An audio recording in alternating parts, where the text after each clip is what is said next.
ความจริงอย่าอ้างเหตุผลที่เจ้าถึงไปอย่าบอกว่าเจ้าเสียใจที่เจ้าเลือกคนใหม่คนนั้นคนที่ควรเสียใจมันควรจะเป็นคอยร้ายกว่า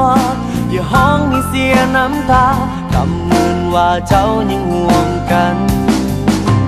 อย่ากังวลไปเลยว่าคอยจะเป็นจะตายเมื่อพาเจ้าไปตอนบอกมีเจ้าคอยก็ยังอยู่ได้วันนี้ถึงข้าเจ้าไปปล่อยคงบ่ตายเจ้าประมาณอากาศที่คอยขาดแล้วจะต้องตายเจ้าบอกมีความหมายก็คอยเดินขนาดนั้นเจ้าประมาณหัวใจ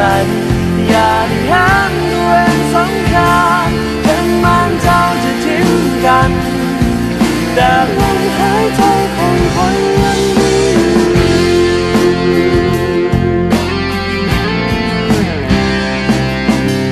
บอกพยายามทำใจยอมรับมันลบลืมความสัมพันธ์เก่าๆที่ยังฝังใจเมื่อเจ้าเลือกทางใหม่ที่ได้ที่เจ้าทุกอย่างก็อย่าให้ความหวังอะไรเอาวอนกันแบบนี้จะอย่ากังวลไปเลยว่าคอยจะเป็นจะตายเมื่อพาเจ้าไปตอนบ่มีเจ้าก็ยังอยู่ได้วันนี้ถึงข้าเจ้าไปคอยคงบอกตายเจ้าประมาณอากาศที่คอยขาดแล้วจะต้องตายเจ้าบอกมีความหมายคอยเดินขนาดนั้นเจ้าประมาณหัวใจอย่าได้ห้ามตัวเองสำคัญถึงมันเจ้าจะทิ้งกัน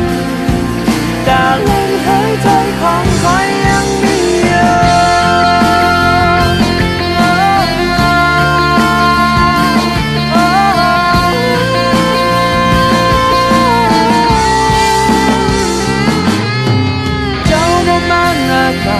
ที่คอยขาดแล้วจะต้องการเจ้ามีความหมายว่าสำคัญขนาดนั้นเจ้าประมาณหัวใจอย่าได้แทนตัวเองสำคัญ